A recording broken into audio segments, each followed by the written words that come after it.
నమస్తే, welcome to Andhraprabha. నేను Rana Pratap. So జనవరి 22 తారీఖున అయోధ్యలోని రామ మందిర్ యొక్క ప్రాణ ప్రతిష్ఠ జరగబోతుంది. సో దీనికి కంప్లీట్గా ఏర్పాట్లు అనేవి జరుగుతున్నాయి. కానీ ఇప్పుడు మనం హైదరాబాద్ బోయిన్పల్లిలో ఉన్నాం. సో ఇదొక స్పెషల్ ప్లేస్. ఎందుకంటే అయోధ్యలో రామ మందిరికి ఏదైతే పాదుకలు ఉంటాయో అవి మన తెలంగాణలోని హైదరాబాద్లోని బోయిన్పల్లిలో రామలింగయాచారి గారి చేతుల మీదుగా జరుగుతుంది అనమాట. అంటే అవి తయారు చేయడంలో కీలక పాత్ర అవుతుంది. ఎందుకంటే పాదుకలు కూడా తయారు చేసింది రామలింగాచారి గారు. సో వారి షాప్ ముందు మనం ఉన్నాం. సో మరింత ఇన్ఫర్మేషన్ అంటే ఎలా వచ్చింది, ఎలా తయారు చేస్తారు, అదన్నీ తెలుసుకునే ప్రయత్నం మనం చేద్దాం ఇప్పుడు.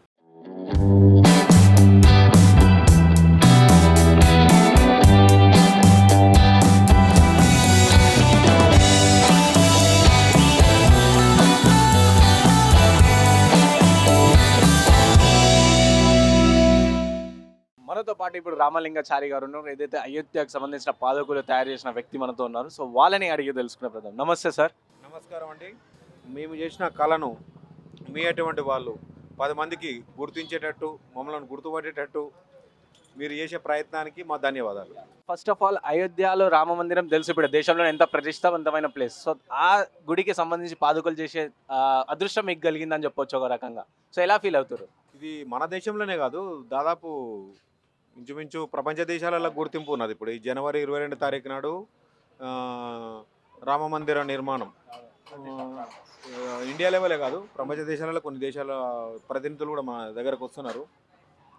శ్రీరామచంద్రుల వారు పుట్టిన స్థలం అయోధ్య. అటువంటి అయోధ్యలో ఆ స్థలంలో ఇది ప్రతిష్టాపన అంటే ఇట్టి మామూలు ప్రతిష్టాపన. ఇది మామూలుగా ఆల్రెడీ మన గుడి ఉన్నది మొదలది, కాకపోతే అది శిథిలానికి వచ్చింది. అది తీసేసి మళ్ళీ పునర్ప్రతిష్టాపన చేసుకుంటున్నాం మనము. మన భారత ప్రధాని నరేంద్ర మోడీ గారి చేతుల మీదుగా, తర్వాత వచ్చేసి మన యూపీ ముఖ్యమంత్రి అయోధ్య మన యోగి గారి చేతి మీదుగా చేసుకుంటున్నాం కనుక చాలా సంతోషం. కాకపోతే అంత పెద్ద మన దేవస్థానానికి మేము పాదుకలు చేసేయడం అనడం మాది ఒక విధంగా చెప్పాలంటే అది ప్రయత్నం చేస్తే వచ్చేది కాదు. లేదా నేను ఇంత అమౌంట్ పెట్టి బంగారంలో చేసి ఆడ పెడతంటే అవకాశం వచ్చేది కాదు. ఇది ఒక అదృష్టంతో వచ్చిన అవకాశం మాకు. ఇది మాకు, మా తోటి కళాకారులకు, మా బోయిన్పల్లి ప్రాంత ప్రజలకు ఇది ముఖ్యమైనది. సో ఎలా చేశారు సార్? అంటే ఏమేమి అంటే తయారు చేయడంలో ఏమేమి వాడారు? ఇట్లుంటాయి కదా కొన్ని దేవుళ్ళకి సంబంధించి 5-9 ధాన్యాలు అలాంటివి. సో ఎలా తయారు చేశారు దాని ముడిలోహం వచ్చేసి మొట్టమొదలు మనకు రాగి. ఆ రాగిలో మనం పంచలోహం తయారు చేసుకొని పంచలోహం కలుపుకున్నప్పుడు ఆ రాగి పోయి పంచలోహం అవుతుంది. ఆ పంచలోహంతో ఈ పాదుకలు తయారైపోయిన తర్వాత క్యాస్టింగ్ వర్క్, మోల్డింగ్ అయిపోయిన తర్వాత దాన్ని మొత్తం చెక్కి నగాషి పని ఇదంతా అయిన తర్వాత అప్పుడు దాని మీద ఈ బంగారు తాపనం అంటే ఈ పాతారసం మెరుకూరి అంటారు దాన్ని. ఆ మెరుకూరి ఎక్కించినాక అప్పుడు బంగారం తాపడం చేయడం జరిగింది. అయోధ్యకి సంబంధించి పాదుకలు తయారు చేసే మీకు ఆపర్చునిటీ ఎలా వచ్చింది?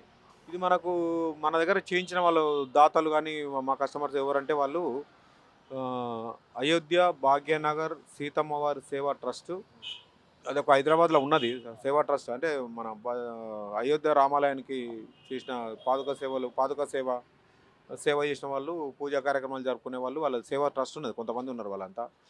వాళ్ళతో పాటు బయట ఉన్న భక్తులు ఈ ఊరికి పాదపూజ తీసుకుపోవటము, పాదయాత్రలు చేయటంతో ఆ భక్తులు ఇచ్చిన సహకారాలతోటి వీళ్ళందరూ అమౌంట్ని పెట్టి మా దగ్గర ఈ అయోధ్య భాగ్యనగర్ సీతమ్మ వారి సేవ ట్రస్ట్ వాళ్ళు మనతోటి ఈ ఆర్డర్ చేయించారు. దాన్ని ఇప్పటి వరకు ఎన్ని చేశారు? అంటే ప్రముఖ కొన్ని మందిరాలు ఉంటాయి కదా, సో అలాంటి మందిరాలు ఇవి ఎన్ని టెంపుల్లకు చేశారు? ఇప్పుడు ఈ తయారు చేసిన పాదుకలు వచ్చేసి మనకు కొలతలు వచ్చేసి మనకు పొడుగులో వచ్చేసి మనకు 12.5 అంగుళాలు, వెడల్పు వచ్చేసి 5.5 అంగుళాలు, తర్వాత వచ్చి దాని మందం వచ్చేసి మనకు 1.5 అంగుళం సుమారుగా. దానికి బరువు వచ్చేసి పూర్తిగా తయారైపోయిన తర్వాత 12 కిలోల 600 గ్రాములలో తయారైపోయింది. ఆ పాదుకల పైన ఈ 2 కాళ్ళ మధ్యన వచ్చే బొట్టె పీఠం ఏదైతే ఉంటుందో ఆ పీఠం పైన మన ఆకుపచ్చ రంగులో ఉన్న 2 రాళ్ళు కూడా పొదగటం జరిగింది.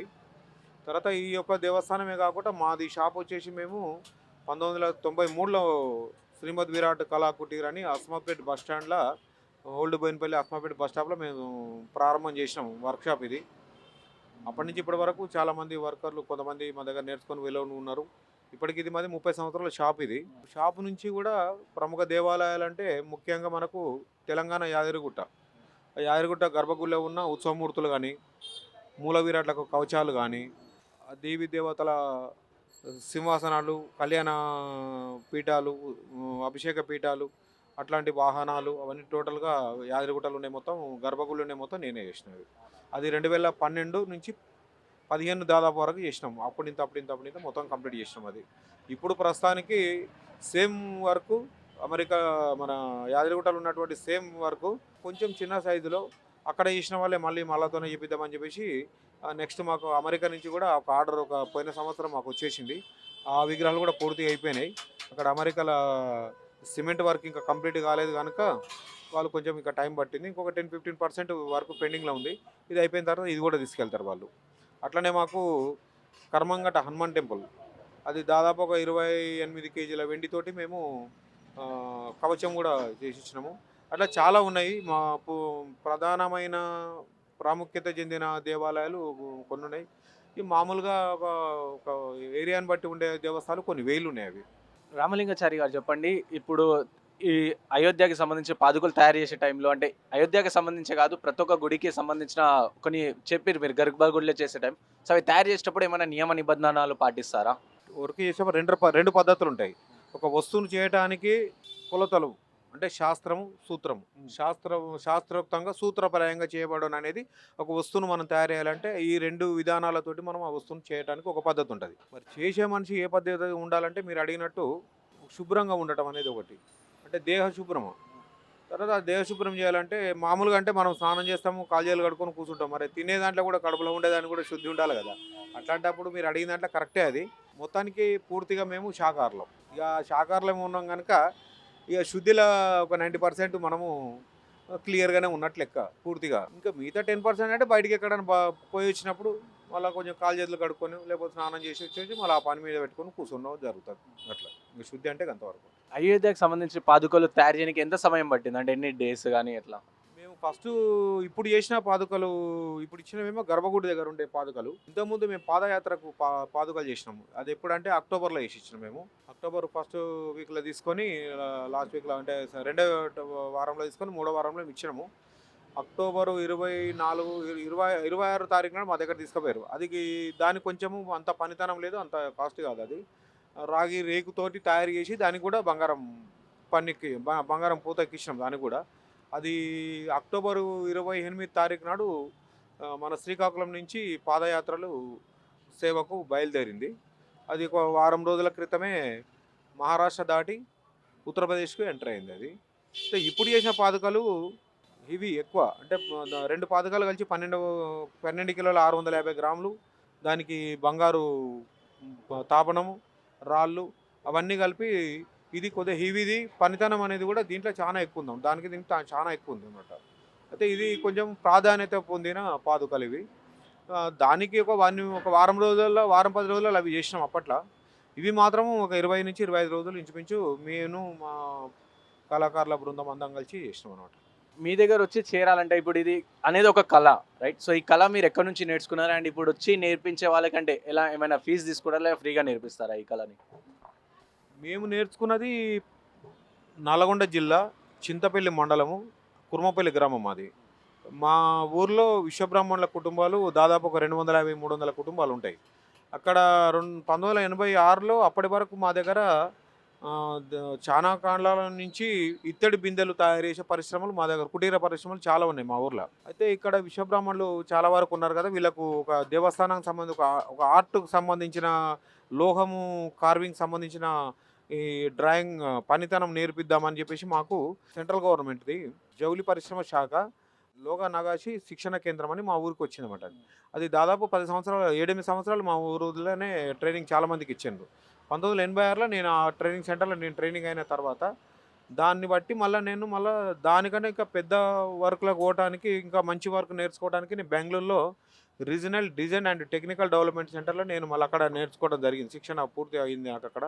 అది అయిపోయిన తర్వాత నేను 93లో ఇక్కడ హైదరాబాద్కు వచ్చి ఓల్డ్ బోయినపల్లిలో అస్మాద్పేట బస్టాండ్లో శ్రీమద్ విరాట్ కళా కుటీర్ అని ఇక్కడ ఈ పరిశ్రమ ప్రారంభించడం జరిగింది నాకు.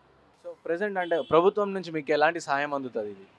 ప్రభుత్వం నుంచి నేర్పించినప్పుడు సహాయం ఒకటే ఉంది మాకు. ట్రైనింగ్ ఇచ్చినప్పుడు అయితే మొత్తం అయితే వాళ్ళే మాకు ట్రైనింగ్ ఇచ్చారు. వాళ్ళతోటే మేము ఈ పనిని ఇండ్లకు రావడానికి మూల కారణం వాళ్ళే. ఇది మన సెంట్రల్ గవర్నమెంట్‌ది. కానీ ఇప్పుడు మాత్రం ఏం లేదు. అది ప్రభుత్వం నుంచి సహకారం అంటే ఏముంది? ఏం లేదు. జీరో. నువ్వు వేండ్లో అడిగినా జీరోనే. ఏముంది? దేనికి లేదు. దాన్ని చెప్పుకోవడానికి ఏం లేదు కూడా. సినిమా యాక్టర్లకు నంది అవార్డు ఇస్తారు కానీ ఆ శిల్పకళాకారులకు కూడా నంది అవార్డు ఇయ్యరు. ఏ అవార్డు ఇయ్యరు వాళ్ళకు. అది అంత ఘోరంగానే చూస్తారు కానీ కళలు చేతి వృత్తులు ఎప్పుడైతే దెబ్బతిన్నదో వాళ్ళు పట్టించుకుంటే ఎందుకు దెబ్బతింటే వాళ్ళు పట్టించుకోగానే దెబ్బతింటారు. ఇప్పుడు నేను వృత్తి చేసుకుంటున్నా ఇంకా 10 మంది నా చేతి కింద కూడా నేను వాళ్ళకు ఎంప్లాయీస్ కూడా ఇవ్వగలిగిన. అట్లాంటిది నేనే చేయకపోతే ఆ 10 మంది కూడా రోడ్డు మీద పడుతుంటాం. మళ్ళీ గవర్నమెంటే తిరుగుతారు వాళ్ళు. ఎవరు తిరుగుతారో ఏం పని లేదు, ఏం చేస్తుండే, ఏం సంగతి అని అంటారు. అట్లా కాకుండా ఒక్కరికి ఇయ్యండి, ఒక్కరి చేతి కింద ఇంకా 4 బతుకుతారు. అట్లాంటి ఆలోచన అన్నమాట. సో ఇక్కడ మనం చూడొచ్చు, ఇక్కడ కింద ఇప్పుడు మేబీ ఇంకో ఆర్డర్ ఉన్నట్టుంది. సో ఇక్కడ సీతమ్మకి సంబంధించిన బాడీ పార్ట్ ఏదైతే ఉందో సో అది తయారు చేస్తారు. సో ముఖ్యంగా ఇక్కడ నాకు స్పెషల్గా ఏం కనిపిస్తుంది అంటే దీని కింద ఏదైతే బ్లాక్ గా కనిపిస్తుందో నల్లగా, సో ఇది డిఫరెంట్గా ఉంది. సో దీనిపైన పెట్టి సీతమ్మ తల్లికి సంబంధించిన ఆకారం అనేది ఇక్కడ తయారు చేస్తున్నారు. సో ఇది ఎట్లా తయారు చేస్తారు ఏందనేది ఇక్కడ ఒక కళాకారుడు ఉన్నాడు మనతోని. సో అతన్ని అడిగి తెలుసుకుందాం. నమస్తే అన్న. నమస్తే అండి. ఎక్కడ నుంచి మీరు? అది ప్రాపర్ నల్గొండ డిస్టిక్. నాది మా గురువు గారిది సేమ్ ఒకటే ఊరు. నేను ఈ వర్క్ చేయబట్టి ఒక 6 years పైన అవుతుంది. సో ఇది చూడడానికి చాలా డిఫరెంట్ కనిపిస్తుంది. అంటే ఏంది ఇది? అంటే రౌతా లేకుంటే ఏంది? లక్క అంటుంది. లక్క ఇది వచ్చేసి గుగ్గిలం ఇంకా జాజు నూనె మూడింటితో తయారవుతుంది. అంటే మీరే తయారు చేస్తారు? మేమే తయారు చేస్తాం. మా దగ్గర తయారవుతుంది. కంప్లీట్ వర్క్ ఏదైనా మా షాప్లో సమ్ వర్క్ వచ్చిందంటే కంప్లీట్ మా హ్యాండ్ మీద తయారైపోతుంది. అది ఏదైనా కానీ. ఇది వచ్చేసి సీతమ్మ వర్క్ వచ్చాము గుంటూరు చిలకలూరుపేట ఇప్పుడు డిజైన్ వర్క్ నడుస్తుంది. ఫస్ట్ షేపింగ్ వర్క్ ఉంటుంది, దాని తర్వాత డిజైన్ వర్క్ ఉంటుంది. సో ఎట్లా అనిపిస్తుంది అయోధ్యకి సంబంధించి మీకు పాదకులు చేసే అదృష్టం వచ్చిందని చెప్పొచ్చు. సో ఎట్లా అనిపిస్తుంది? దాన్ని ఎట్లా ఫీల్ అవుతుంది? మేమైతే దీనికి ఆర్డర్ లేదా ఆపర్చునిటీ అంటే దానికి చాలా చిన్నవాటు అయిపోతున్నా. దీన్ని మేము అదృష్టంగా భావిస్తున్నాము. ఎందుకంటే ప్రపంచవ్యాప్తంగా తెలుసు అయోధ్య మందిర్ అనేది చాలా ఫేమస్. అటువంటి గుడికి ఎంతోమంది కళాకారులు ఉన్నా సరే ఈ అదృష్టం మాకే దక్కినందుకు మేమైతే చాలా అదృష్టంగా భావిస్తున్నాం దాన్ని. ఈ వర్క్ రాకముందుకు నాకు అంటే తెలియదు ఈ వర్క్ అసలు. నేను ఎడ్యుకేషన్ 10th కంప్లీట్ చేసిన తర్వాత నాకు చదువుకోవాలనిపిస్తుంది అని చెప్పేసి మా గురువు గారితో చెప్పిన. ఆయన ఇదే వర్క్ చేసుకుంటూ నాకు బీకామ్ కంప్లీట్ చేసిన. బీకామ్ అయిపోయింది. బట్ ఇదే నాకు ఈ వర్క్ మీద ఇంట్రెస్ట్ ఉండడం వల్ల నేను ఇదే వర్క్లో కంటిన్యూ చేస్తున్నాను. మనము ఏదో చదువుకొని జాబ్ చేస్తే అది వేరే ఉంటుంది, కానీ ఈ వర్క్ చేసినామంటే మనతో పాటు ఇంకో నలుగురికి పని నేర్పించే అవకాశం దొరుకుతుంది. మా గురువారి ఇన్స్పిరేషన్తోనే నేను ముందుకు నడుపుతున్నాను. సపోజ్ ఒకటి ఇచ్చారు అనుకోండి, ఇప్పుడు ఇది తీసుకుందాం, ఇది గుంటూరుకు సంబంధించిన సీతమ్మ వారికి వచ్చాం. సో ఇది ఎన్ని డేస్లో కంప్లీట్ అవుతుంది కంప్లీట్గా? ఇదొక్క జస్ట్ ఇది వచ్చేసి వస్త్రాభరణాలు. ఇది ఒక్కటి తయారవడానికి మ్యాక్సిమం ఒక 20 days పడుతుంది. ఫస్ట్ షేపింగ్ వర్క్ అయిపోతుంది, తర్వాత డిజైన్ వర్క్ ఉంటుంది, తర్వాత గుడి దగ్గరికి వెళ్ళి మొత్తం పాలిషింగ్ ఫినిషింగ్ అయిపోయినా గుడి దగ్గరికి వెళ్ళి ఫుల్ ఫిట్టింగ్ చేస్తాం. సో గవర్నమెంట్ నుంచి మీకు ఏమైనా సపోర్ట్ సహకారం అందుతుందా? ప్రజెంట్ అయితే ఏం లేదన్న. మాకంటే మేమేమనుకుంటున్నామంటే ఇప్పుడు మాలాంటి యువత ఈ వర్క్ నేర్చుకోవడానికి చాలా ఇబ్బంది పడుతున్నారు. అంటే మళ్ళీ ఈ వృత్తి చేస్తే మనకి ఏమైనా చిన్న చూపు చూస్తారేమో.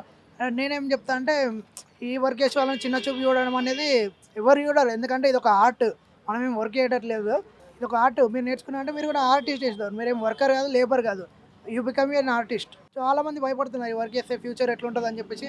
ఏమనుకోమంటే ఈ వర్క్ కులవృత్తి ఎవరైతే చేస్తున్నారో వాళ్ళకి గవర్నమెంట్ నుంచి ఏమైనా ఆర్థికంగా కానీ లేదా ఈ వస్తు పనిముట్ల రూపంలో ఏమైనా సపోర్ట్ లభించిందంటే మేము కూడా మాలాంటి యువతకు నేర్చుకుంటాం. మాకు గవర్నమెంట్ వెనుక నుంచి సపోర్ట్ ఇచ్చింది అనుకో, మాకు కూడా కొంచెం ఎంకరేజ్మెంట్ ఉంటుంది. మేము ఇంకొంచెం డెవలప్ అవ్వడానికి ఛాయిస్ ఉంటుంది.